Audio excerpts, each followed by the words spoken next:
अगर आप क्वालिटी में विश्वास करते हैं और आपके अंदर धैर्य नाम का गुण है, तो आपका फ्रेंड्स हमारे चैनल पर स्वागत है।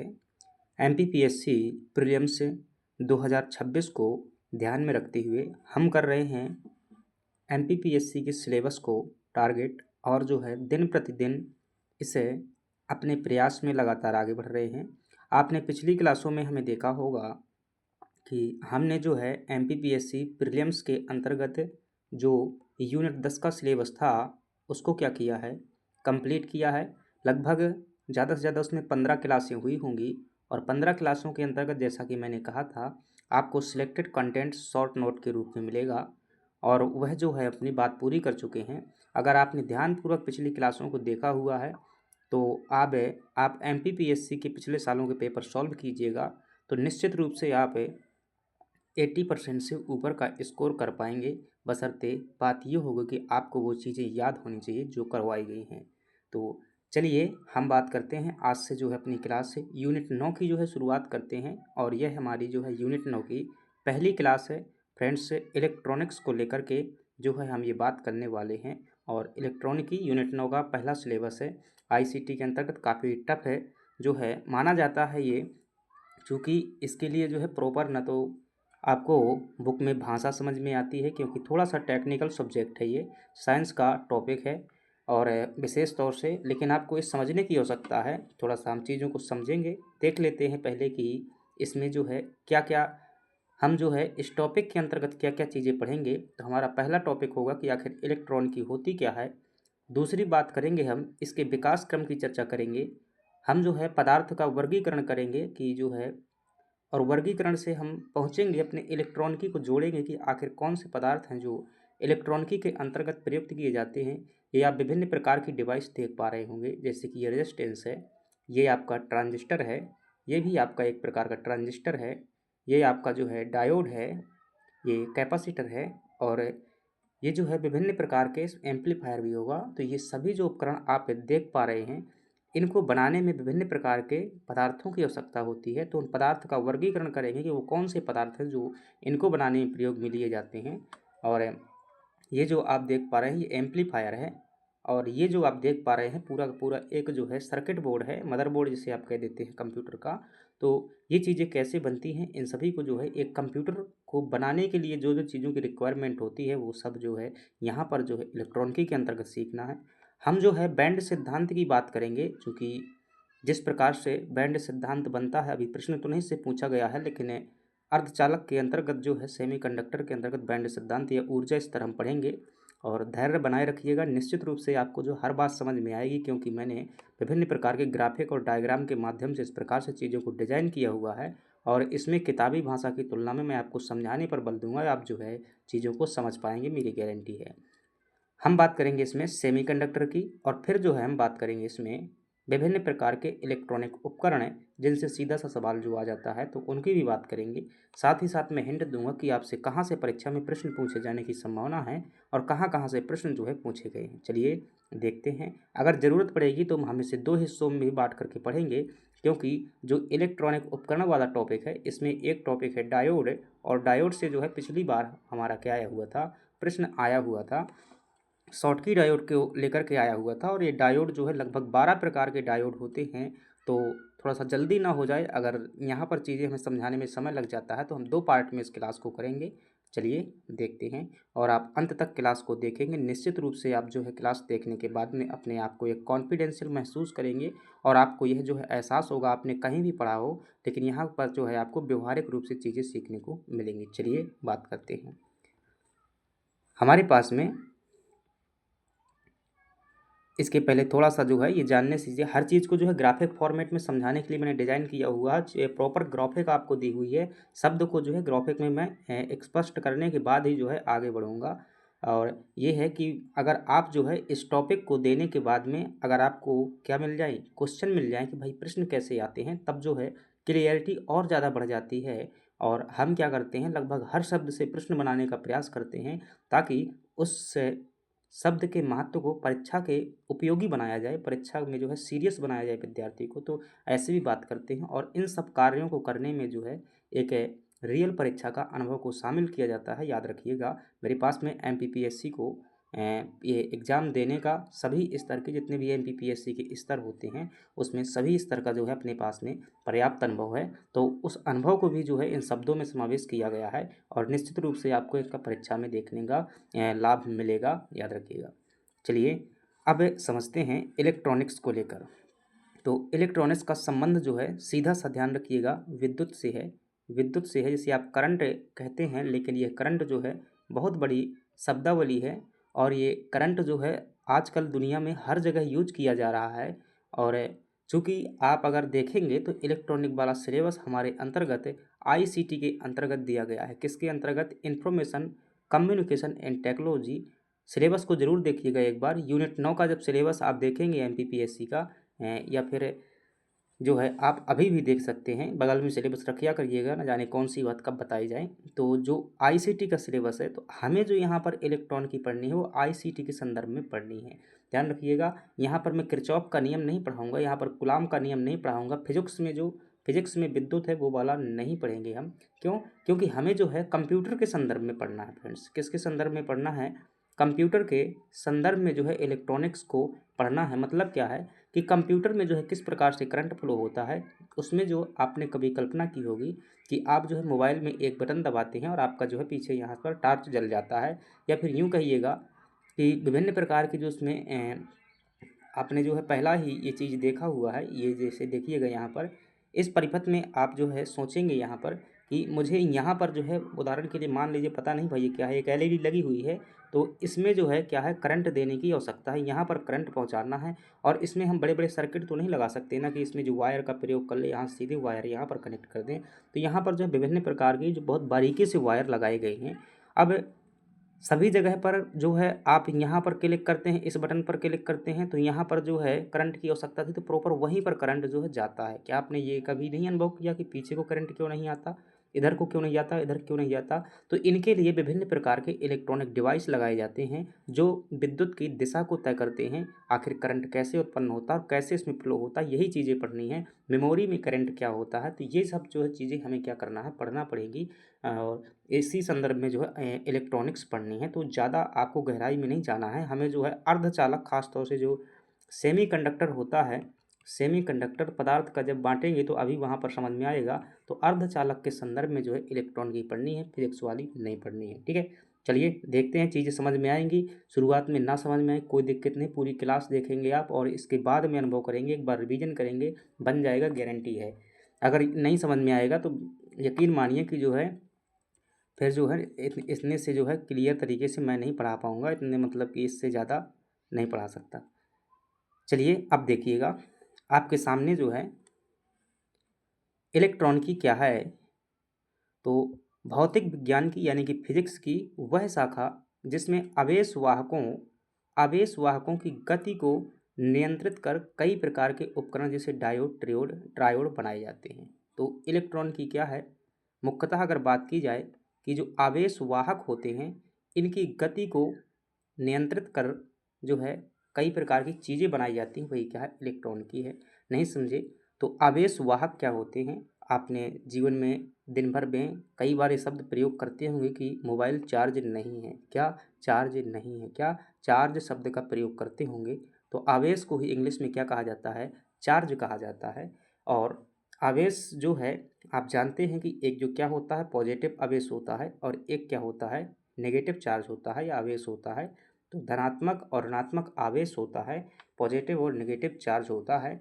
और इन्हीं के जो है वाहक जो है कैसे एक जगह से दूसरी जगह पर कंट्रोल करते हुए, जैसे कि मैंने सर्किट बोर्ड शुरू में बताया हुआ था कि हमें एक पॉइंट से दूसरी जगह पर करंट ले जाना है, तो कैसे करंट ले जाएंगे, कंट्रोल करते हुए। अन्यथा अगर दूसरी जगह पर चला गया तो कभी पता चला कि आप मोबाइल हाथ में लिए हुए हैं और डायरेक्ट करंट जो है बिजली बोर्ड से जो है आपके पास में फ्लो हो रहा है, तो क्या होगा।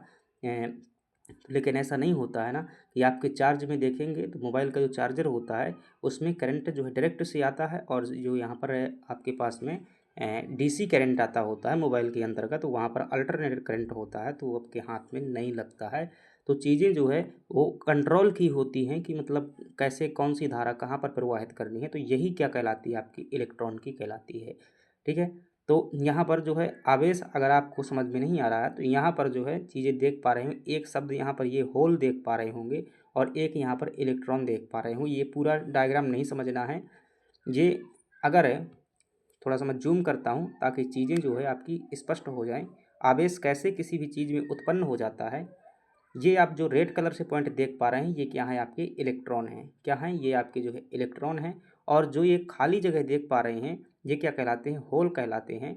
और इलेक्ट्रॉन जो है मूव करके कहाँ जाते हैं, होलों की तरफ जाते हैं। इससे क्या होता है, पदार्थ में जो है करंट की उत्पत्ति हो जाती है, यानी कि धारा बहने लगती है, आवेश बहने लगता है। और आपने अगर जो परिभाषा पढ़ी हो कि विद्युत किसे कहते हैं या विद्युत धारा किसे कहते हैं, विद्युत धारा किसे कहते हैं, तो बहुत सिंपल सी परिभाषा होती थी कि आवेश प्रवाह की दर को क्या कहते हैं, विद्युत धारा कहते हैं। आवेश कैसे प्रवाहित होता है, तो यही जो इलेक्ट्रॉन खाली जगह को भरने के लिए क्या है, मूव करता है, और खाली जगह को ही क्या कहा जाता है, होल कहा जाता है। तो होल और इलेक्ट्रॉन शब्द जो है ये बार बार आएंगे। और एक बात और याद रखिएगा, इलेक्ट्रॉन ये कैसे होते हैं, एक तो हो सकता है बंद इलेक्ट्रॉन हो सकते हैं कि मतलब जो है कंप्लीट हो, बॉन्ड बनाए हो। केमिस्ट्री में शब्द पढ़ा होगा बॉन्ड, अगर बॉन्ड बनाए हुए हैं तो इलेक्ट्रॉन एक जगह से दूसरे जगह पर नहीं जा सकते हैं। अभी हम ये आगे और अच्छे से क्लियर करेंगे। अगर ये इलेक्ट्रॉन कैसे हैं, मुक्त इलेक्ट्रॉन है, यानी कि फ्री इलेक्ट्रॉन है, कैसे है, मुक्त इलेक्ट्रॉन है, तभी जो है होल की जगह पर जा सकते हैं, अन्यथा नहीं जा सकते हैं। तो सेमीकंडक्टर में जो है मुक्त इलेक्ट्रॉन पाए जाते हैं, तो ये मुक्त इलेक्ट्रॉन जो है घूमते रहते हैं और इन्हीं से क्या होती है, विद्युत धारा या आवेश उत्पन्न हो जाता है। कई ऐसी जो चीज़ें होती हैं जिनमें क्या होता है, जिनका अष्टक पूरा होता है, उनमें इलेक्ट्रॉन स्थायी होते हैं, तो उनमें जो है धारा फ्लो नहीं हो सकती है। ऐसे पदार्थों को कुचालक या बैड कंडक्टर कहा जाता है। अभी इनको भी आगे देखेंगे। तो क्या आपको यहाँ दो शब्द समझ में आए, सिर्फ इतना समझना था कि जो है इलेक्ट्रॉन किसकी तरफ गति करते हैं, तो होल की तरफ जो है गति करते हैं, और इससे क्या होती है, धारा उत्पन्न होती है। बस इतना आपको क्या करना है, समझना था। चलिए अब देखते हैं। तो इलेक्ट्रॉन की आपको समझ में आ गया कि जो आवेश होता है वह कहीं पर उत्पन्न होता है, और ये कैसे उत्पन्न होता है, इलेक्ट्रॉन के चलने से उत्पन्न होता है, मुक्त इलेक्ट्रॉन के। और जब इनको आवेश को जो है एक मतलब रेगुलेशन के हिसाब से, जिस प्रकार से हमें ज़रूरत है, नियमबद्ध तरीके से कंट्रोल करते हुए जब इसको प्रवाहित किया जाता है, तब उसे इलेक्ट्रॉन की कहते हैं। और ये वाली इलेक्ट्रॉन की किस में हम प्रयोग करेंगे, आईसीटी में, यानी कंप्यूटर के संदर्भ में है। मुख्य रूप से आवेश के प्रवाह को नियंत्रित तथा नियमित किया जाता है, किसमें, इलेक्ट्रॉनिक के अंतर्गत। अब आवेश के प्रवाह को क्या किया जाता है, नियंत्रित किया जाता है और नियमित किया जाता है। अब ये दो चीज़ें करने में ना हमें बहुत प्रकार के इलेक्ट्रॉनिक डिवाइस की आवश्यकता होती है, बहुत प्रकार की मशीनों की आवश्यकता होती है, तभी जो है ये नियंत्रित हो सकते हैं और नियमित रूप से चल सकते हैं। अगर ये इतना आसानी से होता तो टेक्नोलॉजी डेवलपमेंट करने में इतना समय ना लगता। तो ठीक है, आगे बढ़ जाते हैं। संचार प्रौद्योगिकी के लिए इसका ज्ञान आवश्यक है। अगर आप जो है संचार प्रौद्योगिकी, यानी कि जितने भी मोबाइल, टीवी ये होते हैं, सब ये संचार प्रौद्योगिकी के हिस्से होते हैं। आज आप जो है भविष्य में क्या है, काफ़ी जिम्मेदार आदमी बनेंगे, तो इन सब चीज़ों का आपको जो है ज्ञान होना आवश्यक है।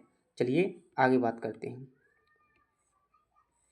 अब इधर देख पा रहे हैं किस प्रकार से जो है इलेक्ट्रॉनिकी का जो है कैसे विकास होता है। आखिर ये जो चीज़ें हैं ये कैसे धीरे धीरे करके जो है आज इतनी बड़ी लेवल पर हो गई हैं। तो ध्यान रखिएगा, इनसे प्रश्न जो है आते हैं, और सीधा सा प्रश्न आता है वैज्ञानिकों की खोजकर्ता को लेकर के आपसे प्रश्न पूछा जाता है। तो ये विकास का क्रम है कि कौन सी चीज़ पहले आई हुई है, कौन सी कब आई हुई है, तो उनको हम जानने का प्रयास करते हैं। हालांकि ज़्यादा डिटेल में बात नहीं करेंगे, क्योंकि अभी हम जब इलेक्ट्रॉनिक इंस्ट्रूमेंट, यानी कि इलेक्ट्रॉनिक उपकरण वाला टॉपिक जो सबसे लास्ट में रखा है मैंने, उसे पढ़ेंगे, तो वहाँ पर ये नाम पुनः आएंगे और हर शब्द की जो है वहाँ पर ज़्यादा गहराई में व्याख्या हो जाएगी। तो इन्हें यूँ कहिएगा, आप चाहे रट लीजिएगा, चाहे आप जो है, मैं समझाऊँगा भी चीज़ों को। तो सबसे पहले जो है आपको याद रखना है, प्रकाश विद्युत सेल आता है। क्या आता है, फोटो इलेक्ट्रिक सेल आता है, जो कि प्रकाश के प्रभाव में क्या करता है, प्रकाश विद्युत सेल, सिंपल सी बात कीजिएगा कि जो आपके जो सौर ऊर्जा में लगे होते हैं, सौर ऊर्जा वाले जो सेल होते हैं, सौर ऊर्जा या सोलर एनर्जी कहते हैं, तो ये प्रकाश विद्युत सेल ही इन्हें समझ लीजिएगा। इसका मतलब ये है कि जो लाइट होती है, जो सूर्य से प्राप्त होने वाला प्रकाश होता है, वो प्रकाश किसके पास में जाता है, एक सेल के पास में जाता है। और जैसे ये लाइट है और ये क्या है, सेल है, तो इस लाइट को क्या कर देगा, ये सेल विद्युत में कन्वर्ट कर देगा। ऐसे सेल को ही क्या कहा जाता है, प्रकाश विद्युत सेल कहा जाता है। I hope you will be understood. तो देखते हैं प्रकाश विद्युत सेल की जो है खोज किसने की हुई थी, जी आर कैरे ने 1975 में जो है इसकी खोज की हुई थी। अब चीज़ों को और थोड़ा सा देखते हैं। गैस निकास नली से कैथोड किरणें उत्पन्न की गई। आप जो है इस चित्र में अगर देख पा रहे हैं, ये वाला चित्र अगर देखिएगा गौर से, पीडीएफ आपको मिल जाएगा, वहाँ भी चीज़ें आप बारीकी से समझ पाएंगे। तो ये जो देख पा रहे हैं ये एक प्रकार की क्या है, एयर फ्लो ट्यूब है, यानी कि गैस निकास नली है। ये क्या है, गैस निकास नली है। और इस गैस निकास नली में जो है यहाँ पर जो है कुछ धातु के टुकड़े लगाए जाते थे, जिसे इलेक्ट्रोड कह देते थे, और यहाँ से जो है प्रॉपर एक गैस फ्लो कराई जाती थी। इससे क्या होती थी, कुछ किरणें निकलती थी, इन्हें ही क्या कहा गया, कैथोड किरणें कहा गया था। शुरुआत में ये पता नहीं था फ्रेंड्स कि कैथोड किरणें पॉजिटिव होती हैं या नेगेटिव होती हैं। एक्सपेरिमेंटल विलियम क्रुक द्वारा यह कार्य किया गया था।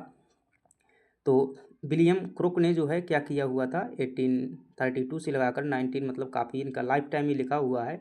तो विलियम क्रुक द्वारा क्या किया गया था, गैस प्रकाश नली में जो है क्या की गई थी, कैथोड किरणें उत्पन्न की गई थी। अभी ये किसी को पता नहीं था कि इसमें पॉजिटिव चार्ज होता है या नेगेटिव चार्ज होता है। तो गैस निकास नली से क्या की गई, कैथोड किरणें उत्पन्न की गई।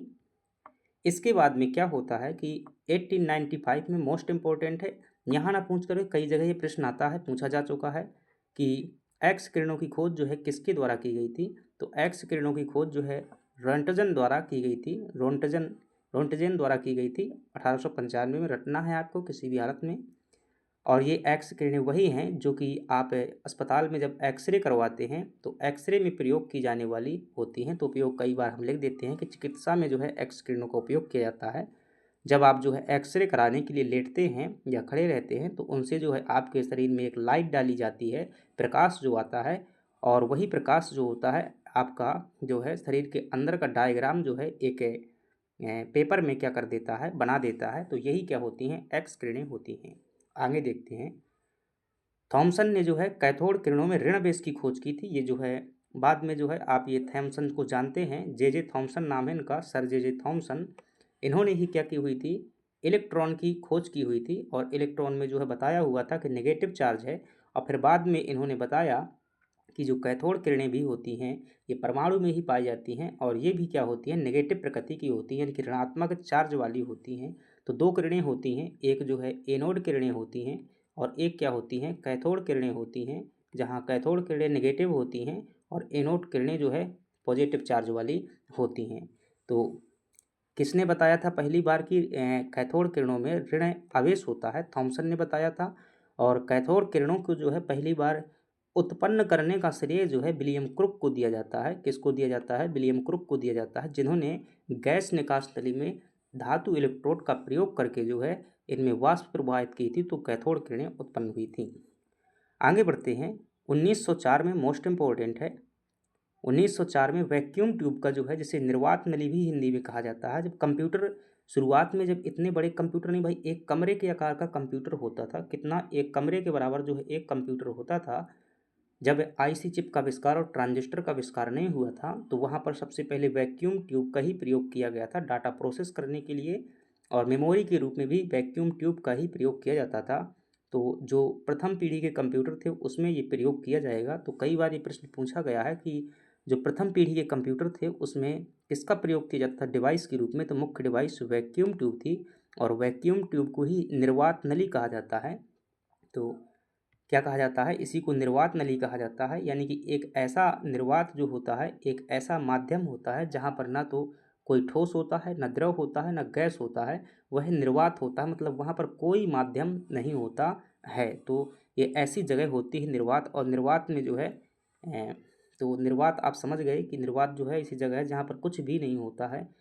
सामान्यतः सभी जगह में ठोस द्रव गैस कोई ना कोई माध्यम होता है, लेकिन निर्वात एक ऐसा माध्यम होता है जहाँ पर कोई भी जो है माध्यम नहीं होता, यानी कि वहाँ पर ठोस द्रव गैस कुछ भी नहीं होता है। तो ऐसी एक ट्यूब जो है बनाई जाती है, और वैज्ञानिक रिसर्च के हिसाब से जो कुछ काम होता होगा। तो वैक्यूम ट्यूब का जो है आविष्कार किसने किया था, एम्बुस फ्लेमिंग द्वारा 1904 में जो है किया गया था। इसके बाद हम यहाँ पर ये जो चित्र देख पा रहे हैं ये आपका जो वैक्यूम ट्यूब है, ये वाला चित्र अगर देख पा रहे हैं तो ये क्या है, आपका वैक्यूम ट्यूब है। और इसका जो है आविष्कार किसके द्वारा किया गया था, एम्बुस फ्लेमिंग द्वारा। नाम नहीं पूछा गया है कि किसने आविष्कार किया था, लेकिन वैक्यूम ट्यूब शब्द पूछा जा चुका है प्रथम पीढ़ी कंप्यूटर के संदर्भ में, तो वहाँ भी इसे गहराई से देखेंगे। तो ये जो आप चित्र देख पा रहे हैं, अगर अभी बाद में मैं और थोड़ा सा बारीकी से दिखा दूंगा। एक शब्द देख पा रहे हैं प्रवर्धक। प्रवर्धक का आविष्कार जो है ली डी फॉरेस्ट द्वारा किया गया था, और इसे इंग्लिश में आप इंग्लिश वर्जन ही याद रखें इसका, प्रवर्धक का। चूँकि हिंदी पता नहीं भाई आती है या नहीं आती है, लेकिन इंग्लिश 100% पेपर में होती है। हिंदी में दूसरा नाम हो सकता है, इंग्लिश में वही रहता है। तो टेक्निकल वर्ड जो है आप या तो दोनों लैंग्वेज में कीजिएगा, समझने के लिए हिंदी में कन्वर्ट कर सकते हैं। मैं सलाह है कि आप इंग्लिश वर्ड जो है ज़रूर उसका याद रखें। तो प्रवर्धक यानी कि एम्पलीफायर होता है। एम्पलीफायर एक ऐसा कंप्यूटर के अंतर्गत उपकरण होता है, संचार प्रौद्योगिकी में प्रयोग किया जाने वाला ऐसा उपकरण होता है जो क्या करता है, किसी भी सिग्नल की क्षमता को बढ़ा देता है। क्या कर देता है, किसी भी सिग्नल की क्षमता में क्या करता है, वृद्धि करता है। सिंपल सी बात है। अगर आप इस डायग्राम में देख पा रहे हैं, उदाहरण के लिए मैंने यहाँ पर लिया हुआ है, ये साउंड लगा हुआ है, ये जो है बैटरी लगी हुई है 9 वोल्ट की, और यहाँ पर एक रेजिस्टेंस लगा हुआ है, और ये जो है एक्सिलरी केबल है, और ये ट्रांजिस्टर लगा हुआ है। अब आई थिंक ये जो है आपका पॉजिटिव नेगेटिव चार्ज, ये भी क्या है, एक प्रकार की बैटरी ही है। तो इसमें मान लीजिएगा यहाँ से जो है आप कोई क्या करते हैं, म्यूजिक बजाते हैं, गाना बजाते हैं, और ये जो है केबल से जो है यहाँ से फ्लो होता है आपका गाना, और इस प्रकार से जाते हुए मान लो यहाँ तक इसे पहुँचना है। यहाँ तक पहुँचना है तो आपने जो सिग्नल दिया हुआ है, मान लो आपने बोला हुआ है हेलो, और आपका हेलो यहाँ पर सुनाई देना है।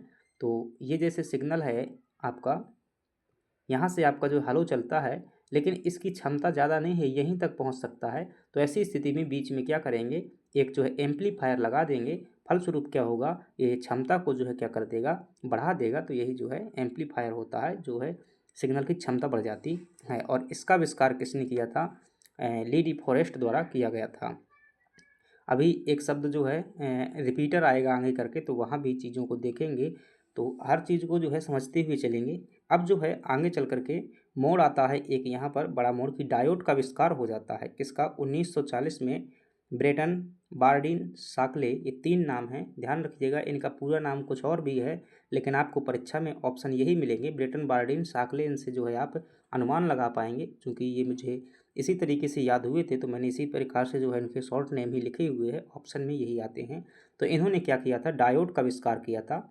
तो ये डायोड क्या होता है, विद्युत की दिशा तय करने के लिए जो है डायोड का प्रयोग किया जाता है। आई होप समझ गए होंगे। इसके बाद ये अति महत्वपूर्ण है, आपका असिस्टेंस प्रोफेसर में पूछा गया है, लेकिन याद रखेंगे कि ट्रांजिस्टर का आविष्कार जो है किसने किया हुआ था। तो कंप्यूटर में सबसे पहले जो है वैक्यूम ट्यूब का प्रयोग किया जाता था डिवाइस के रूप में, लेकिन वैक्यूम ट्यूब की जगह पर जो है अगला आविष्कार हुआ, उसका नाम था ट्रांजिस्टर। और ट्रांजिस्टर का आविष्कार भी किसने किया था, तो ब्रेटन, बार्डेन और शाकले, ब्रिटेन के तीनों वैज्ञानिक थे। इन्होंने एक ही लैब में किया हुआ था। अब देखिएगा, इसकी डेट जो है 1947 जो है ऑफिशियल साइटों में कई जगह पर मिली हुई है, लेकिन जो MPPSC में प्रश्न आया हुआ असिस्टेंट प्रोफेसर में, तो वहाँ पर 1948 ऑप्शन में दिया हुआ था।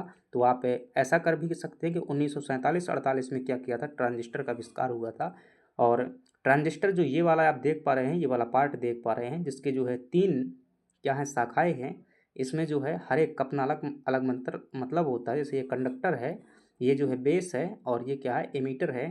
तो इसे जब डिटेल से हम देखेंगे ट्रांजिस्टर को अलग से, तो वहाँ पर जो है और अच्छे से समझेंगे। तो ट्रांजिस्टर का आविष्कार किसने किया था, फिलहाल यहाँ पर ये याद रखिएगा। तो ये क्या है, विकास क्रम है कि इलेक्ट्रॉनिक में जो है इतनी चीज़ें जो है धीरे धीरे डेवलप हुई, और फिर जो है आगे चल करके देख सकते हैं कंप्यूटर आया, ये आया, वो आया। IC चिप यहाँ पर नहीं लिखा हुआ है, एक शब्द और ध्यान रखिएगा कि IC चिप का आविष्कार जो है, IC चिप इंटीग्रेटेड सर्किट बोलते हैं। अब जब से ट्रांजिस्टर का आविष्कार हुआ था, तो कंप्यूटर का आकार जो है काफ़ी छोटा हो गया था। क्या हो गया था, कंप्यूटर का आकार काफ़ी छोटा हो गया था।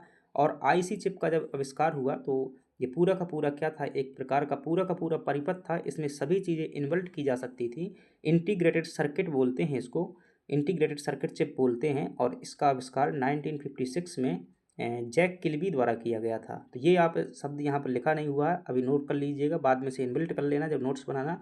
जैक किल्बी द्वारा जो है इसका आविष्कार किया गया था। तो ये सभी चीज़ें जो है विकास क्रम में आपको इसी फॉर्मेट में लिख लेनी है, ज़्यादा भाषा मत लिखना, बाद में दिक्कत होगी आपको याद करने में। तो इन्हें हाईलाइट भी कर सकते हैं इस प्रकार से कि कब क्या की गई थी चीज़ें। चलिए आगे बढ़ जाते हैं। अब यहाँ पर जो है आप चीज़ें, ये जो है आपके विलियम क्रुक हैं जिन्होंने कैथोड किरणें उत्पन्न की हुई थी। ये जो है आपकी गैस निकास नली है, और गैस निकास नली में जो ये किरणें निकल रही हैं ये क्या है, कैथोड किरणें हैं। और ये कोई धातु का जो है इलेक्ट्रोड लगा होगा। और ये जो आप देख पा रहे हैं ये क्या है, वैक्यूम ट्यूब है। ये वाली ये जो ट्यूब है ये वैक्यूम ट्यूब है। ये शुरुआत में जो है जो प्रथम पीढ़ी कंप्यूटर होते थे इन्हीं का प्रयोग किया जाता था। इधर ये ट्रांजिस्टर देख पा रहे हैं, और ये बैटरी है, ये रेजिस्टेंस यानी कि प्रतिरोध है। और ये भी जो है एक प्रकार की बैटरी है, आई थिंक संग्राहक है, क्या बोलते हैं भाई, कलेक्टर बैटरी है ये। तो ये चीज़ें हो गई हमारी विकास क्रम को लेकर के। अब हम देखते हैं कि कोई भी पदार्थ जो है कितने प्रकार के होते हैं। जब हम इलेक्ट्रॉनिक दृष्टि से क्या करते हैं, पदार्थ का वर्गीकरण हम कई तरीके से कर सकते हैं। एक तो पदार्थ को अवस्था के आधार पर वर्गीकरण किया जाता है, जिसमें हम सॉलिड, लिक्विड और गैस यानी कि एयर, इन फॉर्मेट में डिवाइड करते हैं। तो ये क्या होता है, केमिस्ट्री और फिजिक्स में जब हम माध्यम के आधार पर डिवाइड करते हैं तब होता है ये। लेकिन हम जब पदार्थ का वर्गीकरण करते हैं किसके आधार पर, चालकता के आधार पर, किसके आधार पर, चालकता के आधार पर पदार्थ का वर्गीकरण करते हैं।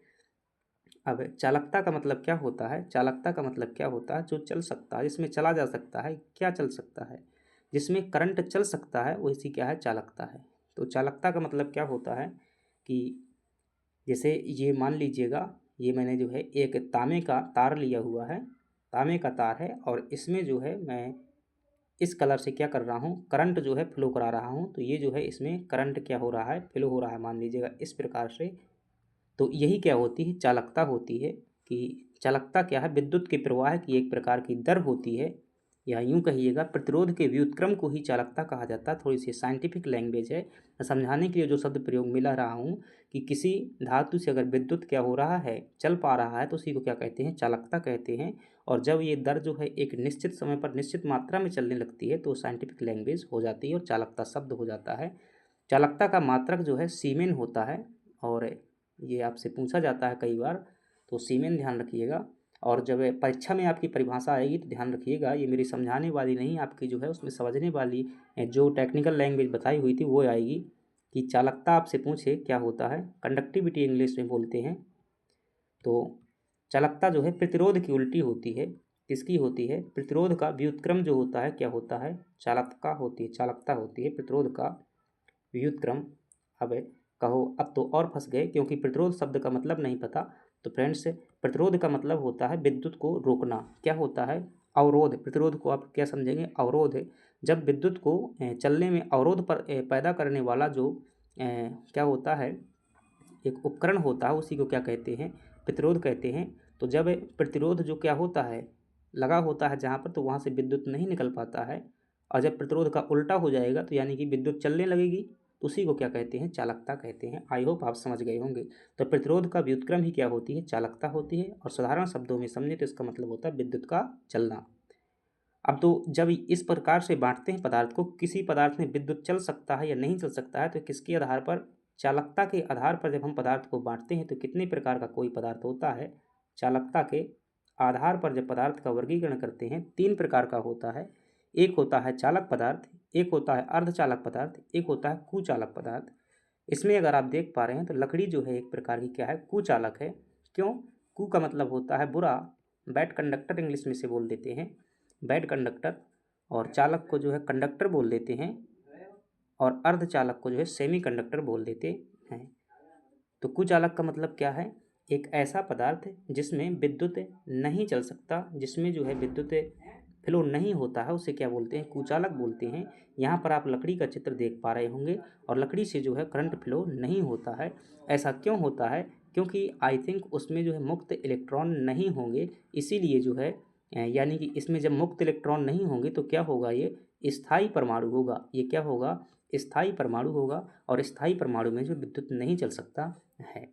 तो मुक्त इलेक्ट्रॉन नहीं होंगे तभी नहीं चल पाता है। तो यहाँ इससे ज़्यादा मतलब नहीं है, ना ही चालक से। आपको अर्धचालक जो है अच्छे से समझना है, अभी मैंने इसे अलग से भी बताया हुआ है तो वहाँ भी देखेंगे।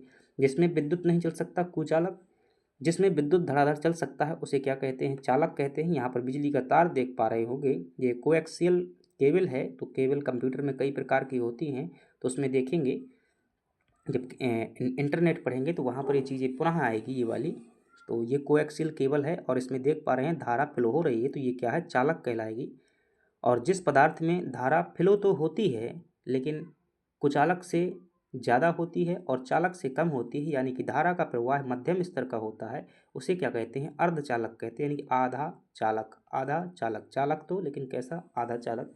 इसमें जो है मुख्यतः आपके उदाहरण आते हैं, जैसे कि आप देखेंगे तो अर्धचालक में जो है आई थिंक समूह 14 है आवर्त सारणी का, मुझे ये एग्जैक्ट याद नहीं, तो मैं उदाहरण बता देता हूँ। सिलिकॉन और जर्मेनियम जो क्या हैं, इसके जो है क्या है, प्रमुख है अर्धचालक के उदाहरण होते हैं। और इन्हीं का प्रयोग जो है सभी प्रकार के अर्धचालक डिवाइस, चाहे वो रजिस्टर हो यानी कि प्रतिरोध हो, चाहे वो कैपेसिटर हो, चाहे वो डायोड हो, या फिर ट्रांजिस्टर हो, या फिर आईसी चिप हो, ये देखिएगा इंटीग्रेटेड सर्किट चिप है, आईसी चिप हो, या फिर ये एम्पलीफायर हो, तो इन सभी का जो है किससे बनाए जाते हैं, अर्धचालकों का प्रयोग करके ही बनाए जाते हैं। चलिए अब आगे बढ़ जाते हैं।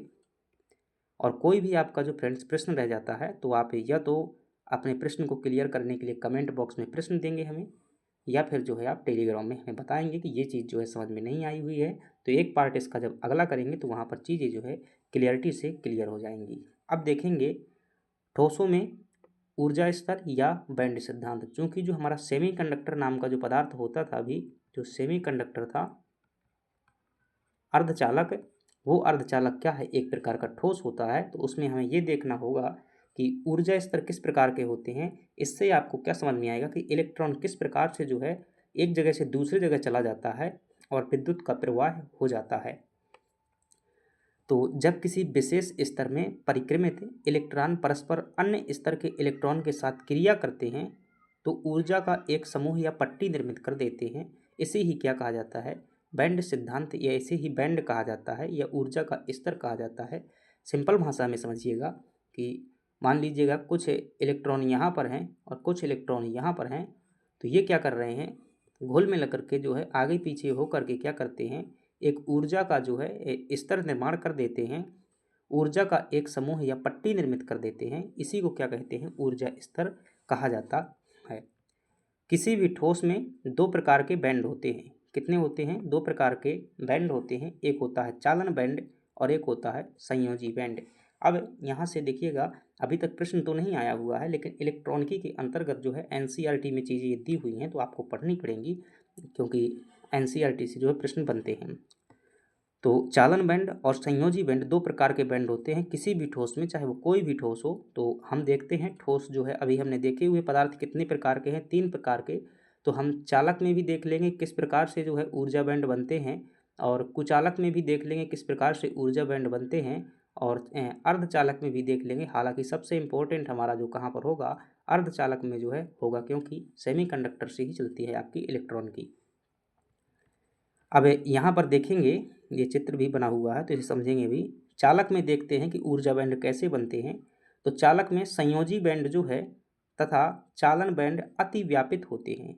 क्या होते हैं, जो दोनों बैंड होते हैं चालक में, क्या होता है कि संयोजी बैंड तथा चालन बैंड दोनों क्या होते हैं, अति व्यापित होते हैं। यहाँ पर देखेंगे नीचे जो क्या है आपका संयोजी बैंड है रेड कलर से, और ऊपर क्या है आपका चालन बैंड है। तो दोनों जो है अति व्यापक मतलब एक दूसरे के ऊपर चढ़े हुए होते हैं। तो ये जो है यहाँ पर देख पा रहे हैं, ये जो है चढ़े हुए हैं।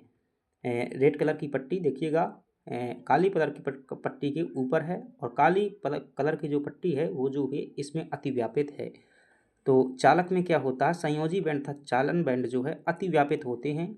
मुक्त इलेक्ट्रॉन जो है संयोजी बैंड से चालन बैंड में आसानी से पहुंच सकते हैं।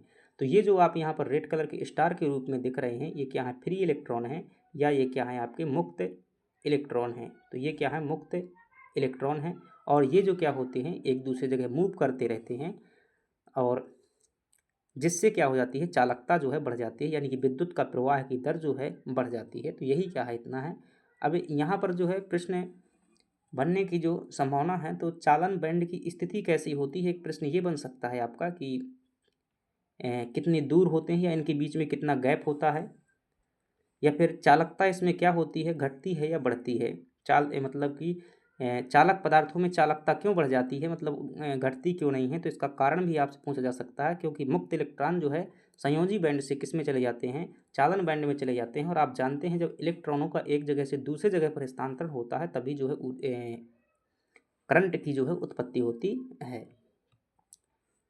ठीक है, तो भाई ये कंप्यूटर वाली यूनिट है, इसे साधारण शब्दों में समझिएगा और हल्के में मत लीजिएगा। सबसे कठिन पेपर जो आता है कंप्यूटर में एमपीपीएससी में, तो कई बार जो है कंप्यूटर के प्रश्नों में हवा नहीं लगती है, याद रखिएगा। हम भी दे रहे हैं, हर बार जो है उसमें कई प्रकार की लैंग्वेज आती है, तो आप जो है भाषा को समझिएगा। अभी जो है देखिएगा, डायोड वाला प्रश्न पूछा हुआ था पिछले वाले पेपर में। डायोड का प्रश्न किसी से नहीं बना होगा, मेरी गारंटी है, क्योंकि भाई वो चीज़ें किताबों में मिलती ही नहीं है। 12 प्रकार के डायोड होते हैं। कभी डायोड जो है सीधा एलईडी पर पढ़ लिया तो लाइट इमिटिंग डायोड हो गया, पूरा नाम पढ़ लिया, लेकिन उसने पूरा नाम पूछा ही नहीं था, गुणों की विशेषता के अंतर्गत पूछ लिया। तो यही प्रश्न क्या करवाते हैं, आपका सिलेक्शन तय कर देते हैं। भाई 70 प्रश्न है, 65 प्रश्न जो है सब कोई सही कर लेगा, जो बेसिक प्रश्न होंगे तो वो तो कर लेंगे सही, लेकिन अब सिलेक्शन आगे कैसे होगा। तो जो कुछ टॉपिक हैं, कठिन टॉपिक हैं, उनमें भी क्या करनी होती है, पकड़ बनानी होती है। तैयारी हमेशा 100% सिलेबस की करनी होती है। कई बार चीज़ें पढ़ने के बाद में जो है 100% नहीं बनती होती हैं, ये तो पक्का होता है कि क्योंकि पेपर कोई और बना रहा है, आप पढ़ कोई और रहे हैं, तो ज़रूरी नहीं है कि आपका जो है फंस जाए। 10-20 क्वेश्चन आ जाने से कुछ नहीं होता। भाई कोई कहे कि हमारे पढ़ाने से 10 क्वेश्चन आए हुए हैं, 20 क्वेश्चन आए हुए हैं, 30 क्वेश्चन आए हुए हैं, 40 क्वेश्चन आए हुए हैं, सिलेक्शन जो है काफ़ी दूर की बात होती है। और जो है आपको समानतः मार्केट में जो किताबें मिलती हैं, कोचिंग्स मिलती हैं, वो इतने में 40-50 क्वेश्चन के आसपास ही घूमती रहती हैं और बाद में जो है वही चीज़ें दिखाती रहती हैं कि देखिएगा हमारी पढ़ाई से इतना हुआ आया हुआ है। और ये जो है एक पूरा का पूरा भाई व्यापार का चक्र होता है, हम इसको जानते हैं। बाद में जब जो लोगों का सिलेक्शन होता है तो उन्हें जो क्या कर लिया जाता है, बाद में जो है प्रमोट करने के लिए, अपनी कोचिंग को प्रमोट करने के लिए सब कुछ ये हम जो है काफ़ी चीज़ें जानते हैं और सब जो है इनमें गहराई से जुड़े भी हुए हैं। तो पता है हमें चीज़ें कि बाद में जो है कोचिंग को प्रमोट करने के लिए भाई प्रक्रिया क्या होती है कि आप देखेंगे इंदौर वगैरह में, तो हम भी यहाँ पर जो है इन चीज़ों से जुड़े हुए हैं, रहे हैं। तो जैसे ही कोई एकेडमी है, मैं मान लेता हूँ, किसी एकेडमी का नाम नहीं ले रहा हूँ, ए एकेडमी है मान लीजिएगा, और ये जो है अपने आप को प्रमोट करने के लिए क्या करेगी, जो भी वहाँ का टॉपर होगा उसको बुलाएगी और स्वयं को सिद्ध करने के लिए कि हम श्रेष्ठ हैं, कहेंगे कि भाई इंटरव्यू वगैरह तो भाई हर कोचिंग में होते ही हैं। लास्ट में तो इंटरव्यू दिखा देते हैं कि हमारे कोचिंग का बच्चा है। तो बच्चा जो होता है तो किसी कोचिंग का नहीं होता है। अगर कोचिंग का होता तो फिर हर बच्चा कोचिंग की भी निकल जाते और बाद में जो है इसे ख़रीदा जाता है। देन ये सिद्ध करने के लिए कि हम बहुत अच्छा पढ़ाते हैं, तो 21 साल में ही बता दिया जाता है कि आपका जो है ये हमारा बच्चा है, 21 साल में ही पहली अटैम्प्ट में ही निकला हुआ है। अगर आप जो है एमपीपीएससी की तैयारी करते हैं और सिलेबस को गहराई से पढ़ा हुआ है तो आपको पता होगा कि 2 महीने, 3 महीने, 4 महीने में या 1 साल में इसे कवर करना कितना संभव है अथवा नहीं है, आपको पता होगा। अगर नहीं पता है तो आप जो है अभी उस चीज़ों को जानिएगा भाई।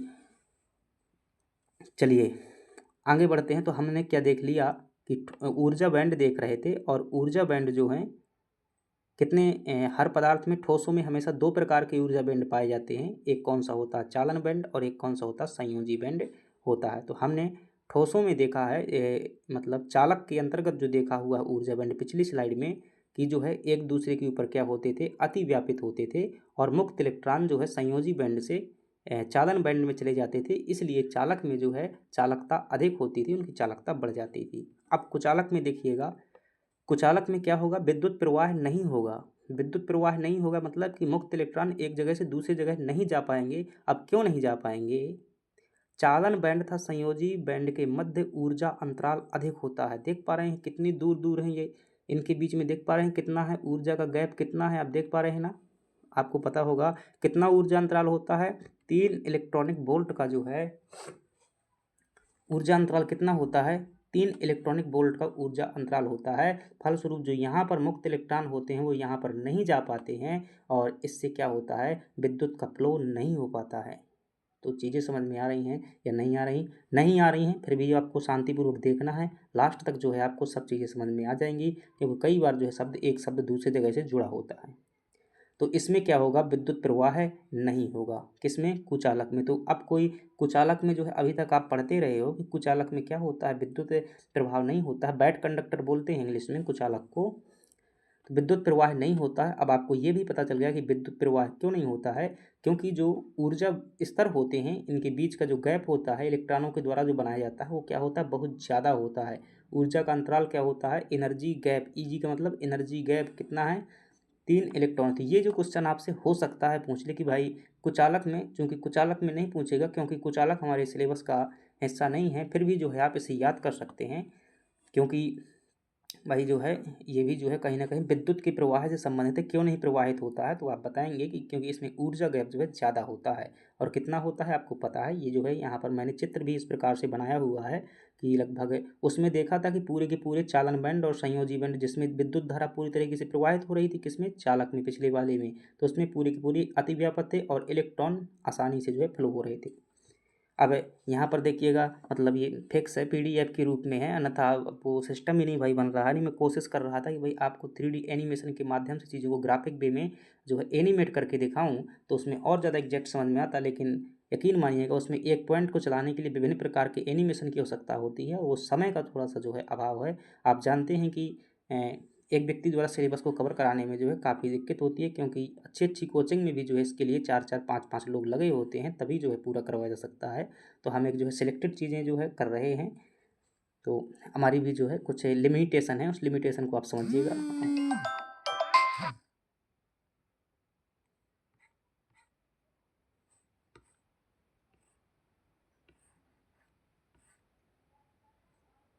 भाई साहब कतई जा रहे यार, DND सर्विस चालू है फिर भी कॉल आ रहा है। चलिएगा, तो ये देख लिया हमने कुचालक के लिए। अब देख लेते हैं अर्धचालक में जो है कैसा होता है एनर्जी बैंड। तो अर्धचालक में देखिएगा, तो अर्धचालक में जब चीज़ों को देखेंगे तो संयोजी बैंड का इलेक्ट्रॉन अल्प ऊर्जा प्राप्त होने पर चालन बैंड में पहुंच जाता है। अब देखिएगा यहाँ पर गैप क्या है, बहुत कम है, उसकी तुलना में क्या है, बहुत कम है। अगर जो यहाँ पर संयोजी बैंड पर जो मान लीजिएगा मैं भाई ये इलेक्ट्रॉन बना रहा हूँ, ये क्या है, इलेक्ट्रॉन है, ये मुक्त इलेक्ट्रॉन है। अगर इन्हें जो है वहाँ पहुँचना है, क्या है, अगर धड़ाधड़ विद्युत फ्लो होना है तो भाई आसानी से इन्हें क्या होना चाहिए, एक बैंड से दूसरे बैंड में जाना चाहिए, तभी जो क्या होगा, विद्युत फ्लो होगा। अगर ये जो जाने का प्रयास तो करते हैं लेकिन बहुत धीरे धीरे जा पाते हैं, और मतलब इनकी क्षमता इतनी ज़्यादा नहीं होती है। अगर थोड़ी सी भी इन्हें ऊर्जा मिल जाती है कहीं से, क्या है, थोड़ी सी भी जो है इन्हें ऊर्जा मिल जाती है, तब ये आसानी से चले जाते हैं। और आपने सिंपल सा बात पढ़ा होगा, ये फैक्ट कई बार पूछा जाता है कि जो अर्धचालक पदार्थ होते हैं उसमें ताप बढ़ाने पर क्या होती है, उनकी चालकता बढ़ जाती है। ये आपने फैक्ट पढ़ा होगा। क्यों बढ़ जाती है, क्योंकि जब हम ताप बढ़ाते हैं अर्धचालक पदार्थ के अंतर्गत तो इनको थोड़ी सी ऊर्जा क्या होती है फ्रेंड्स, मिल जाती है। क्या चीज़ें समझ में आ रही हैं, जब ताप बढ़ाते हैं, नीचे से हीट देंगे, टेम्परेचर देंगे, तो यही भाषा लिखी हुई है कि संयोजी बैंड का इलेक्ट्रॉन अल्प ऊर्जा प्राप्त होने पर चालन बैंड में पहुंच जाता है, जिससे चालकता बढ़ती है। तो अगर ताप बढ़ाएंगे अर्धचालक पदार्थ का तो क्या होगा, ये फैक्ट अब आपको रटने की जरूरत नहीं पड़ेगी, कि जो फैक्ट आता है परीक्षाओं में बार बार कि अर्धचालक में ताप बढ़ाने पर क्या होता है, तो विद्युत जो है उसकी चालकता बढ़ जाती है। क्यों बढ़ जाती है, क्योंकि इसको जो है बहुत कम यानी कि थोड़ी सी ऊर्जा की आवश्यकता होती है ताकि ये इलेक्ट्रॉन यहाँ चला जाए। अगर यहाँ चला गया तो फिर क्या होगा, धारा उत्पन्न हो जाएगी, तो बहुत कम जा पाता है। इसीलिए जो क्या होता है, आधा चालक होता है, अगर अच्छे से जाने लगेगा तो पूरा चालक हो जाएगा। इनके मध्य में एनर्जी गैप कितना होता है, तो एनर्जी गैप जो है 0.2 इलेक्ट्रिक वोल्ट से लगा करके 3 इलेक्ट्रॉनिक वोल्ट तक होता है। तो ये भी आप जो है ये आप याद रखेंगे, मैं स्टार लगा रहा हूँ इसमें। क्यों, क्योंकि सेमीकंडक्टर जो है पूरी की पूरी इलेक्ट्रॉन की सेमीकंडक्टर पर बेस है, और सेमीकंडक्टर का जो है ये एनर्जी गैप जो है पूछा जा सकता है आपसे। तो पता नहीं भाई कौन सी चीज़ पूछ लिया जाए, तो जितना भी इसके अंतर्गत है तो वो सभी चीज़ें हम क्या है कवर कर रहे हैं और कैसे ही करते हैं। अगर इतना ही फिक्स पता होता तो भाई क्यों ऐसा होता सिस्टम, हर कोई ठीक है वही वही ना कर लेता। तो ये हो जाते हैं, आपने क्या देख लिए यहाँ पर जो है ऊर्जा बैंड देख लिए कि जो है तीनों पदार्थ में चालक में कौन से थे, तो चालक में पास में थे तो आसानी से जो है एक दूसरे में फ्लो हो रहे थे, तुरंत विद्युत उत्पन्न हो गया, इसलिए इसे चालक कहा गया। और जो है कुचालक में बहुत दूर हैं तो एक दूसरे में इलेक्ट्रॉन नहीं जा सकते हैं, इसलिए जो क्या है ये विद्युत धारा नहीं इसमें बह सकती है, इसीलिए ये पदार्थ क्या है, कुचालक है। और अर्धचालक में जो है थोड़ी सी अगर ऊर्जा मिल जाती है तो ये चले जाते हैं, अन्यथा इसमें जो है कुचालक से ज़्यादा ही जो है अच्छा होता है, क्योंकि यहाँ गैप ज़्यादा है और यहाँ पर गैप कम है। चलिए आगे बढ़ जाते हैं। अब जो है हम अर्धचालक पदार्थ को और गहराई से पढ़ते हैं। अर्धचालक बोले तो सेमीकंडक्टर। तो भाई टाइम देख लेते हैं क्या। तो आपको क्या करना है भाई, बोरिंग के साथ में तो कभी नहीं पढ़ना है, ठीक है। बोरिंग के साथ में नहीं पढ़ना है। अगर मन नहीं लग रहा है थोड़ा सा बैठ जाइएगा, आराम कर लीजिएगा, रुचिकर बनाइएगा। और जब तक आप रुचिकर नहीं बनाएंगे तब तक आपको चीज़ें समझ में नहीं आएंगी। तो अर्धचालक देखते हैं कि चालकता क्या होती है, आप अभी पढ़ चुके हैं। चालकता का मतलब क्या होता है, चालक और कुचालक के बीच का जो गुण होता है, सॉरी यहाँ पर चालकता शब्द नहीं होगा, या फिर ठीक है चालकता भी कह सकते हैं, यहाँ पर चालकता भी कह सकते हैं। यानी कि ऐसे पदार्थ, अर्धचालक क्या होता है वो बता रहे हैं, ऐसे पदार्थ जिनकी चालकता चालक और कुचालक के मध्य की होती है। जिनकी चालकता क्या होती है, चालक और कुचालक के मध्य की होती है, उन्हें क्या कहते हैं, अर्धचालक कहते हैं। ठीक है, तो आई होप समझ, यानी कि जैसे मान लीजिएगा एक चालक पदार्थ है, तांबे का तार ले लेता हूँ मैं, एक तांबे का तार लेता हूँ, और एक जो है लकड़ी ले लेता हूँ, और एक जो है लकड़ी ले लिया है, और एक मैंने सिलिकॉन ले लिया है, चूँकि सिलिकॉन क्या है, एक अर्धचालक है। तो देखिएगा जिनकी चालकता मैं मान लेता हूँ, इसकी तार की चालकता 3 है, और लकड़ी की चालकता जो क्या है 0 है, और इसकी चालकता क्या है 1.5 है। तो ये क्या होगा, सेमीकंडक्टर एक प्रकार का अर्धचालक होगा। तो अर्धचालक वे पदार्थ होते हैं जिनकी चालकता चालक और कुचालक के मध्य की होती है। इनमें मुक्त इलेक्ट्रॉन उपस्थित होते हैं जो चालक से कम कुचालक से अधिक होते हैं। मतलब क्या, ध्यान रखना, जिसके पास में जितने फ्री इलेक्ट्रॉन होते हैं वो पदार्थ उतना ही क्या होता है, चालक होता है, अन्यथा नहीं होता है। जैसे लकड़ी में बात करें तो मुक्त इलेक्ट्रॉन एक भी नहीं होंगे, और धातुओं में बात करें तो उसमें मुक्त इलेक्ट्रॉन ज़्यादा मात्रा में होंगे, इसलिए धारा बहती है। तो मुक्त इलेक्ट्रॉन एक जगह से दूसरे जगह पर जाते हैं तभी धारा बह पाती है। तो अर्धचालक में क्या होंगे, मुक्त इलेक्ट्रॉन, मुक्त इलेक्ट्रॉन उपस्थित होंगे, लेकिन कितनी मात्रा में होंगे, चालक पदार्थ से क्या होंगे, कम होंगे। क्यों, क्योंकि चालक से आधा इसमें धारा प्रवाहित होती है, चालक से कम तथा कुचालक से क्या होते हैं, अधिक होते हैं। इसीलिए कुचालक से ज़्यादा जो है क्या है, इसमें धारा बह सकती है। मोस्ट इंपॉर्टेंट फैक्ट है, कई बार आपसे पूछा गया है कि ताप बढ़ाने पर अर्धचालक पदार्थ की चालकता क्या होती है, बढ़ जाती है। अब क्यों बढ़ जाती है, तो हमने देखा हुआ था कि क्यों बढ़ जाती है, उसके एनर्जी गैप में जो है थोड़ा सा ऊर्जा की आवश्यकता थी, और वो इलेक्ट्रॉन जो है एक जगह से दूसरी जगह पर यानी कि दूसरे बैंड में ट्रांसफ़र हो जाते, जिससे क्या है उन्हें एनर्जी फ्लो हो जाती है। दूसरे तरीके से समझिएगा, मैं सीधे परमाणु के उदाहरण से समझा रहा हूँ ये इस फैक्ट को। अब ये जो होते हैं सेमीकंडक्टर होते हैं, इनकी संरचना कैसी होती है, चतुर्संयोजी होती है। कैसी होती है, चतुर्संयोजी संरचना होती है। जो सेमीकंडक्टर होते हैं उनकी संरचना कैसी होती है, चतुर्संयोजी होती है। चतुर्संयोजी होती है, चतुर्संयोजी, इसका मतलब क्या होता है, इसका मतलब होता है, संयोजी का मतलब जुड़ना, यानी कि 4 लोगों से जुड़ सकता है। कौन, सिलिकॉन या जो भी सेमीकंडक्टर पदार्थ होगा। तो सिलिकॉन देखिएगा यहाँ पर 4 सिलिकॉन से जो है जुड़ा हुआ है इस प्रकार से, तो ये क्या होगा, इसकी चतुर्संयोजी संरचना हो जाती है। अब चूंकि यह जो है यहाँ पर कौन सा बंध बना लेता है, सहसंयोजी। आप जानते हैं, आप साधे से जो बनने वाला बंध होता है उसे क्या कहते हैं, सहसंयोजक बंध कहते हैं। तो यहाँ पर जो है सहसंयोजी बंध बन जाता है। कौन सा बंध, सहसंयोजी बंध बन जाता है।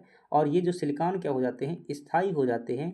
इसलिए क्या है, इसमें धारा प्रवाह बहुत कम मात्रा में हो पाता है। ठीक है, अगर हम जो है इसे थोड़ा सा एनर्जी दे देते हैं, यानी कि तापमान दे देंगे, तो क्या होगा, ये बंध जो है यहाँ से टूट जाएगा, और मुक्त इलेक्ट्रॉनों की संख्या क्या हो जाएगी, बढ़ जाएगी। फ्रेंड्स क्या हो जाएगा, मुक्त इलेक्ट्रॉनों की संख्या जो है बढ़ जाएगी, और फिर क्या है, धारा प्रवाह जो है ज़्यादा मात्रा में होने लगेगा। तो आई होप आप समझ गए होंगे। ताप बढ़ाने पर क्या हो जाता है, अर्धचालक पदार्थ की चालकता बढ़ जाती है। आगे बढ़ जाते हैं।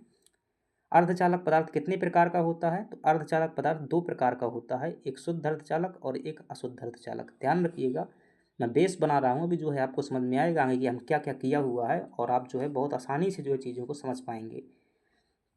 तो जो अर्धचालक होता है कितने प्रकार का होता है, शुद्ध अर्धचालक, एक अशुद्ध अर्धचालक। ध्यान रखिएगा, शुद्ध अर्धचालक में जो है वो गुण नहीं होते हैं, क्या, वो गुण नहीं होते हैं, हमें जो है कंप्यूटर प्रौद्योगिकी में जो गुण चाहिए होते हैं। कौन से गुण, कि धारा को एक दिशा में प्रवाहित कर सके, तो जो गुण हमें कंप्यूटर प्रौद्योगिकी में चाहिए होते हैं वो शुद्ध अर्धचालक में नहीं पाए जाते। इसलिए शुद्ध अर्धचालक से हम क्या करते हैं, अशुद्ध अर्धचालक का निर्माण करते हैं, और अपने मन के गुण जो है इनमें क्या कर लेते हैं, बना लेते हैं। जैसे हमें गुण चाहिए होते हैं उस प्रकार की अशुद्धि मिला करके शुद्ध अर्धचालक को अशुद्ध अर्धचालक बनाते हैं, और वो गुण जो है हम बना लेते हैं। तो शुद्ध अर्धचालक क्या होते हैं, अभी अशुद्ध को बहुत डिटेल में पढ़ेंगे, आपको चीज़ें हर शब्द जो है क्लियर होगा। तो शुद्ध अर्धचालक क्या होते हैं? शुद्ध अर्धचालक को नैज अर्धचालक भी कहा जाता है। इंग्लिश के अंतर्गत इन्हें इंट्रिंसिक इंट्रिंसिक इंट्रिंसिक बोलते हैं। इंट्रिंसिक सेमीकंडक्टर भी कहा जाता है। और जो अशुद्ध होते हैं इन्हें एक्सट्रिंसिक, मतलब कि बाहर से चीज़ें जो है जिसमें ऐड की गई हों, और ये जो है पूरा का पूरा आंतरिक होता है, यानी कि मूल रूप में होता है शुद्ध अर्धचालक। तो वह अर्धचालक जिसमें उसी तत्व के परमाणु शामिल होते हैं, यानी कुछ भी बाहर से नहीं मिलाया जाता है, उन्हें क्या कहते हैं? शुद्ध अर्धचालक कहते हैं। उदाहरण के लिए सिलिकॉन और जर्मेनियम। और इनकी संरचना कैसी होती है? चतुर्संयोजी संरचना होती है। उदाहरण के लिए अगर जर्मेनियम परमाणु आपके सामने है और इसका परमाणु क्रमांक क्या होता है? 32 होता है। अगर इसका आप इलेक्ट्रॉनिक विन्यास करेंगे तो 2, 8, 18, 18, 32, इतना कितना हो जाएगा भाई? 8 2 10, 10 8, 8 2 10, 18 10 28, तो यहाँ ज़्यादा हो जाएगा। तो यहाँ तक 28 इलेक्ट्रॉन हो चुके हैं और अंत में जो है 4 इलेक्ट्रॉन बचते हैं। और ये 4 इलेक्ट्रॉन क्या होते हैं फ्रेंड? फ्री इलेक्ट्रॉन होते हैं, यानी कि मुक्त इलेक्ट्रॉन होते हैं, किसी से भी साझा कर सकते हैं। तो 4 लोगों से संयोजन की क्षमता होती है, इसलिए इसे चतुर्संयोजी संरचना माना जाता है। अगर इसे आप उपकोष में भी डिवाइड करते हैं तो SPDF के हिसाब से आप व्यवस्थित कर सकते हैं। S में आपके 2 हो जाएंगे और P में जो है, तो इस प्रकार से इन्हें जो है S के जो है फिर कोष हैं, इनके उपकोष भी होते हैं। तो 1s होता है, फिर 2s होता है। ठीक है, तो 1s 1s ये हो जाएगा, हटाइए वहाँ रहने दीजिए। मतलब अंत में मेरा कहने का मतलब है फ्री इलेक्ट्रॉन कितने बचते हैं? 4 बचते हैं। चतुर्संयोजी संरचना है। और देखिएगा ये फैक्ट भी अच्छा है आपका कि जो 0 डिग्री केल्विन ताप होता है उस पर जो है अर्धचालक जो होता है कुचालक की तरह व्यवहार करता है। क्या करता है? कुचालक की तरह व्यवहार करता है। क्यों? क्योंकि यह जो है संयोजी कोष में जो संयोजन कर लेता है और संयोजन करने के बाद जो है स्थायी हो जाता है, सहसंयोजी बंध बना लेता है। तो 0 डिग्री केल्विन ताप पर कुचालक हो जाता है, क्योंकि सहसंयोजी बॉन्ड जो है बनाकर क्या स्थायी हो जाता है। ताप बढ़ाने पर जो है बॉन्ड टूट जाता है और मुक्त इलेक्ट्रॉन उत्पन्न हो जाते हैं और होल की तरफ गति करते हैं। तो मुक्त इलेक्ट्रॉन, अभी हमने शुरू में जो होल शब्द पढ़ा हुआ था, होल और इलेक्ट्रॉन, तो होल खाली जगह होती है, उसको भरने के लिए जो है इलेक्ट्रॉन मूव करते हैं। तो होल की तरफ क्या करते हैं? ये गति करते हैं, जिससे क्या होता है? करंट उत्पन्न होता है।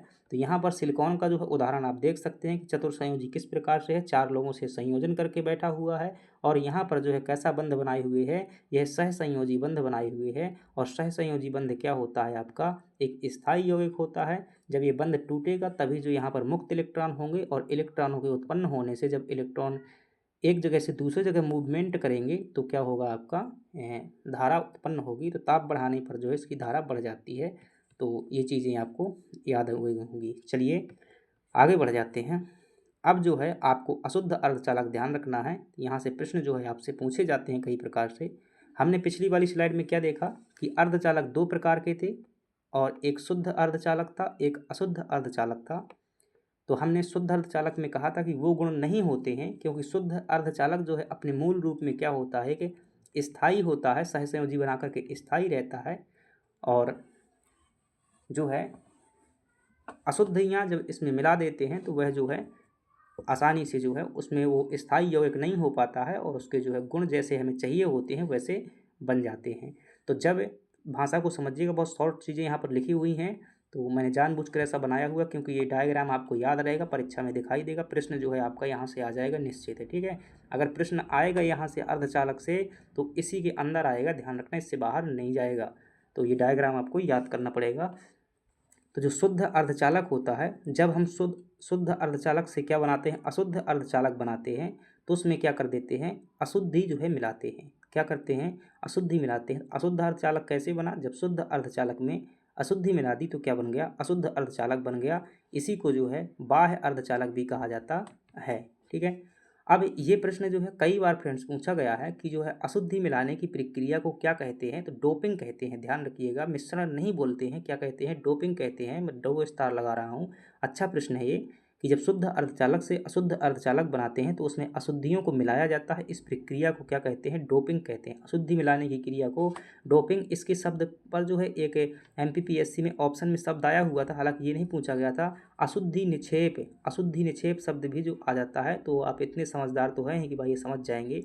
अशुद्धि, अशुद्धि निक्षेप का मतलब क्या होता है? मिला देना ही होता है। निक्षेप को मतलब ऊपर से जो है ढांक देना क्या कहलाता है? निक्षेप कहलाता है। तो अशुद्धि निक्षेप भी यहाँ पर जो है शब्द हो सकता है। इंग्लिश में देखेंगे तो शायद इसका वर्जन जो है अशुद्धि निक्षेप का डोपिंग ही होगा। ठीक है, तो अशुद्धि निक्षेप भी शब्द हो सकता है इसकी जगह पर। तो ऑप्शन में आया हुआ था 2025 के पेपर में, हालांकि मेन प्रश्न नहीं था ये। अब देखिएगा, शुद्ध अर्धचालक और अशुद्ध अर्धचालक बन गया है आपका। कैसे बना हुआ है? अशुद्धि मिलाया हुआ। अशुद्धि मिलाने की क्रिया क्या कहते हैं? डोपिंग कहते हैं। ठीक, अब अशुद्ध अर्धचालक जो है कई प्रकार के होते हैं, यानी कि 2 प्रकार के होते हैं। कितने प्रकार के होते हैं? 2 प्रकार के। अब ये अशुद्धियों के आधार पर ही होते हैं कि कैसी अशुद्धि मिला रहे हैं हम, उसी आधार पर जो है आपके अर्धचालक बन जाते हैं। तो अशुद्धि के आधार पर जो है अशुद्ध अर्धचालक जो है 2 प्रकार के होते हैं, एक P प्रकार के अर्धचालक और एक N प्रकार के अर्धचालक है। जब हम जो शुद्ध अर्धचालक होता है, क्या, जब शुद्ध अर्धचालक में क्या करते हैं? त्रिसंयोजी अशुद्धि मिलाते हैं। कौन सी अशुद्धि मिलाते हैं? त्रिसंयोजी अशुद्धि मिलाते हैं, तो P प्रकार के अर्धचालक बनते हैं। और जब शुद्ध अर्धचालक में पंच संयोजी अशुद्धि मिलाते हैं तो कौन से अर्धचालक बनते हैं? N प्रकार के अर्धचालक बनते हैं। क्या चीज़ें समझ में आई? जब पंच संयोजी अशुद्धि मिलाएंगे शुद्ध अर्धचालक में तो क्या बनेंगे? N प्रकार के अर्धचालक। और त्रिसंयोजी अशुद्धि मिलाएंगे तो कौन से अर्धचालक बनेंगे? P प्रकार के अर्धचालक बनेंगे। और यह जो है समानतः क्या होते हैं? पॉजिटिव होते हैं। और ये जो क्या होते हैं? नेगेटिव होते हैं। अब ऐसा क्यों होता है फ्रेंड्स? क्योंकि इसमें जो है होल की संख्या ज़्यादा होती है और इलेक्ट्रॉन की संख्या जो है कम होती है, यानी कि पॉजिटिव चीज़ें ज़्यादा हो जाती हैं। और यहाँ पर जो है इलेक्ट्रॉन ज़्यादा होंगे, होल कम होंगे, इसलिए नेगेटिव होते हैं। अब जो है त्रिसंयोजी अशुद्धि कौन सी होती है? त्रिसंयोजी का मतलब जो 3 लोगों से संयोजन करने वाली अशुद्धि होती है। 3 लोगों से परमाणु साझा करने वाले जो पदार्थ हैं उन्हें त्रिसंयोजी अशुद्धि बोलते हैं। जो 5 लोगों से साझा करने वाले परमाणु हैं उन्हें पंच संयोजी अशुद्धि बोलते हैं। और पंच संयोजी जो तत्व हैं वो कहाँ पर पाए जाते हैं? आवर्त सारणी के समूह 15 में देखने को मिलते हैं। आपको ये याद करने की आवश्यकता नहीं है कहाँ पर पाए जाते हैं, मैंने विस्तार के लिए बता दिया है। आप ये ध्यान सकते हैं कि त्रिसंयोजी जो अशुद्धि है उसके उदाहरण कौन से हैं? तो बोरान, एल्यूमिनियम, बोरा, एल्यू, गैलियम, थैली, 13वें समूह के जो पूरे तत्व हैं वो त्रिसंयोजी होते हैं। तो बोरान और एल्यूमिनियम क्या हैं? आपके त्रिसंयोजी अशुद्धि है। जब इसको मिला देंगे शुद्ध अर्धचालक में तो क्या बन जाएंगे? P प्रकार के अर्धचालक। और पंच संयोजी अशुद्धि जो समूह 15 के तत्व होते हैं, यानी कि आपको आर्सेनिक, फास्फोरस ध्यान रखना है। तो पंच संयोजी अशुद्धि अगर मिलाते हैं जैसे कि आर्सेनिक और फास्फोरस तो कौन से बनेंगे? N प्रकार के अर्धचालक बनेंगे। मैं बहुत धीरे धीरे जो है हर शब्द पर गौर कर रहा हूँ। मैं ऐसा मान करके चलता हूँ कि चूँकि आर्ट फील्ड से जो लोग आते हैं उनके लिए और ज़्यादा दिक्कत होती है यहाँ पर। अब ये चित्र में आपको समझना है, ये चित्र जो है आई थिंक P टाइप के देखिएगा। ये अर्धचालक क्या है? P टाइप के अर्धचालक हैं, ये आप देख पा रहे हैं। थोड़ा सा मैं और जूम कर देता हूँ ताकि चीज़ें और स्पष्टता से हो जाएं। ये जो आप देख पा रहे हैं ये जो है P प्रकार के अर्धचालक का चित्र है और ये जो है N प्रकार के अर्धचालक का चित्र है। अब यहाँ पर देख पा रहे होंगे कि यहाँ पर जो है ये जो है आप देख पा रहे हैं जो सफ़ेद कलर के हैं ये क्या हैं? होल हैं। सफ़ेद कलर के क्या हैं? होल हैं। और जो ये येलो कलर के देख पा रहे हैं ये क्या हैं? आपके इलेक्ट्रॉन हैं। तो यहाँ पर देखेंगे तो होल की संख्या जो ज़्यादा है इसलिए P टाइप के क्या होते हैं? ये पॉजिटिव चार्ज ग्रहण करते हैं। और जो N प्रकार के अर्धचालक होते हैं यहाँ पर जो है फ्री इलेक्ट्रॉन की संख्या ज़्यादा है इसलिए नेगेटिव चार्ज जो है ग्रहण करते हैं। तो ये जो है आपका पॉजिटिव बन जाते हैं, नेगेटिव बन जाते हैं। आपको जो ये चीज़ें देखेंगे तो आवेश किस प्रकार से? तो जब PN संधि बनेगी फ्रेंड्स, क्या बनेगी? PN संधि बनेगी तो इन दोनों को मिला दिया जाएगा। PN संधि में क्या करेंगे? N प्रकार के अर्धचालक ऐसे बनाएंगे जैसे कोई पदार्थ बनाते हैं ना, जब PM संधि डायोड बनाते हैं तो इस प्रकार से बनाते हैं। अब इस PN संधि डायोड में क्या किया जाता है? कुछ भी नहीं किया जाता मेरे भाई, ध्यान रखना। एक प्रकार जो एक तरफ जो है P प्रकार के अर्धचालक रख देंगे, इस इधर जो है P प्रकार के मान लीजिए अर्धचालक रख दिए गए। और जो एक साइड में क्या कर देते हैं, इधर मैं लिख देता हूँ N प्रकार के अर्धचालक रख दिए गए। और ये जो है बढ़िया ऊपर से पेंट कर दिया गया और इसमें पन्नी वगैरह पॉलीथीन पैकिंग कर दी गई। ये बन गया आपका डायोड, बन गया PN संधि डायोड बन गया। तो यहाँ से समझिए, बताइए धारा किस दिशा में जाएगी। विद्युत की धारा की दिशा क्या होगी, हमेशा विद्युत की धारा की दिशा जो है पॉजिटिव से नेगेटिव की ओर होती है। क्या होती है, पॉजिटिव से नेगेटिव की ओर होती है।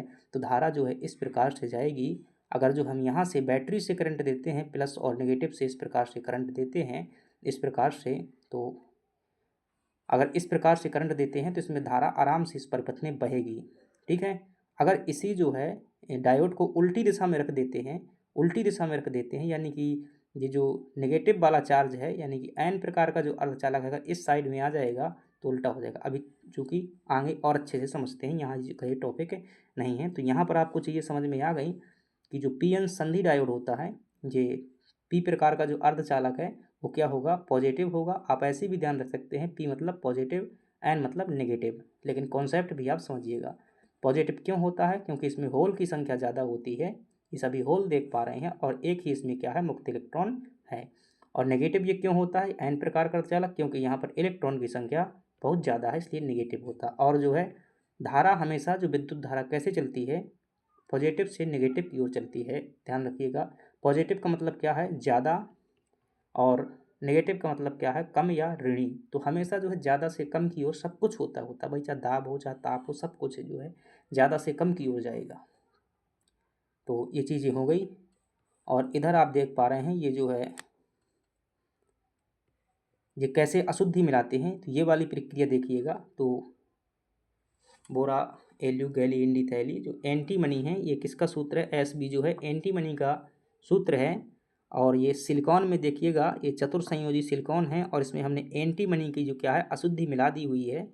तो यहाँ पर जो है फ्री, तो ऐसी ही क्या करते हैं चीज़ें जो है धातुओं के रूप में मिलाई जाती हैं, और उसे जो है मिश्र धातु करके भी बनाते हैं। भाई कई तरीके होते हैं इनको बनाने के, तो वो जो है तरीके आपको बनाना नहीं है पदार्थ है, बस यूँ समझिए कि ऐसे मिला देते हैं। तो इसी मिलाने की क्रिया को क्या कहते हैं, डोपिंग कहते हैं। चलिए आगे बढ़ जाते हैं। तो ये जो है, अब वो चीज़ समझिएगा जो मैं फ्लो के बारे में बता रहा था। तो हमने क्या पढ़ा, अर्धचालक पढ़ लिया, पूरा हमारा अर्धचालक हो चुका है। और अर्धचालक में हमने जो दो प्रकार पढ़े हुए थे, एक पी प्रकार का अर्धचालक, एक एन प्रकार का अर्धचालक है। तो यहाँ फिर से चित्र में आ गए हैं, ये पी प्रकार का अर्धचालक है, एक एन प्रकार का अर्धचालक है। अब मैं ये बताना चाहता हूँ फ्रेंड्स कि इनका कंप्यूटर प्रौद्योगिकी में कैसे प्रयोग करेंगे। जैसे हमें जिस परिपथ में धारा चाहिए, तो वहाँ पर, अब जैसे मैं ये कह रहा हूँ मेरे पास 3 केबल हैं, एक केबल ये है, एक केबल ये है, एक केबल ये है, ठीक है। और यहाँ से जो है करंट देने की दिशा जो क्या है, एक ही है। समझना बात को। यहाँ से जो मैं करंट देना शुरू कर देता हूँ, यहाँ से जो करंट देना, अब मैं चाहता हूँ कि ये वाली में करंट ना आए, ये वाली में करंट ना आए, केवल करंट इसमें आए। क्या करेंगे, हम यहाँ डायोड का इस्तेमाल करेंगे। क्या करेंगे फ्रेंड्स, डायोड का इस्तेमाल करेंगे। अगर मैं डायोड को अगर मैं डायोड को कैसा लगा दूँ, सीधी दिशा में लगा दूंगा तो धारा जिसमें लगा होगा उसमें आएगी। अगर यहाँ उल्टी दिशा में लगा दूंगा तो यहाँ धारा नहीं आएगी, यहाँ भी नहीं आएगी। क्यों, क्योंकि विद्युत धारा कभी भी नेगेटिव से पॉजिटिव की ओर नहीं चलती है, हमेशा पॉजिटिव से नेगेटिव की ओर चलती है। तो इस डायोड को जो है उल्टा करके लगा दिया जाता है और धारा को रोका जाता है। क्या चीज़ें समझ में आ रही हैं, नहीं आ रही, कोई दिक्कत नहीं भाई, समझिएगा।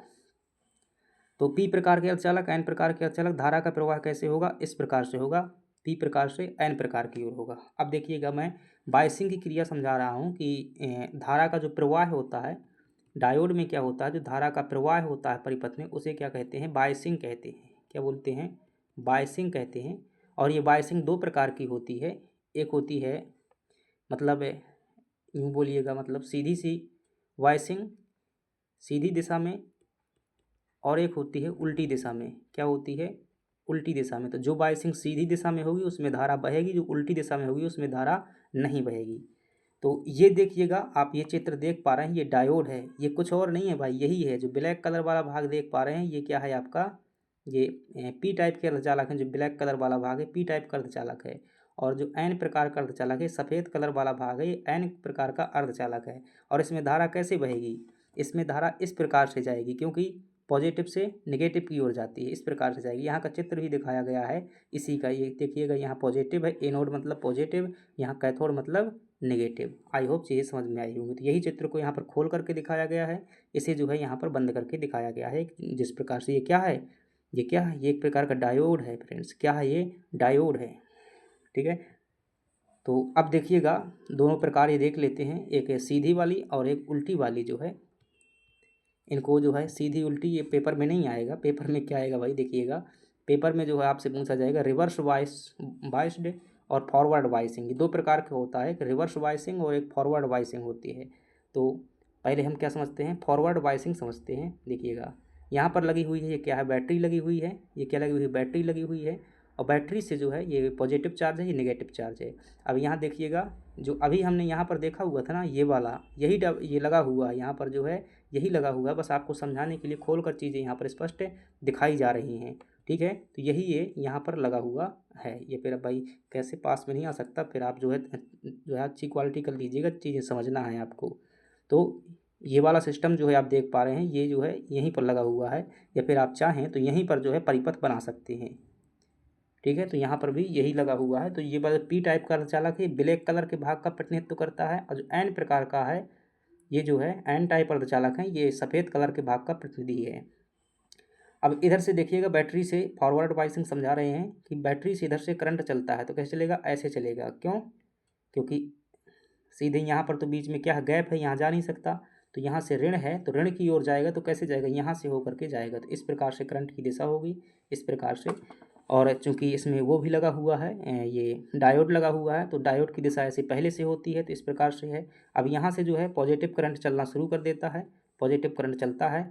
चूँकि ये दिशा भी उसी प्रकार की है, पॉजिटिव करंट चलता है और इसकी भी दिशा ऐसी है, तो आराम से करंट जो है फ्लो हो जाएगा, इधर की ओर करंट निकल जाएगा। तो ऐसे आएगा करंट, और नेगेटिव से जैसे ही संपर्क करेगा तो आपका जो बीच में बल्ब लगा होगा वो बल्ब जल जाएगा, या करंट जो है पास हो जाएगा। तो ये क्या है, फॉरवर्ड वाइसिंग।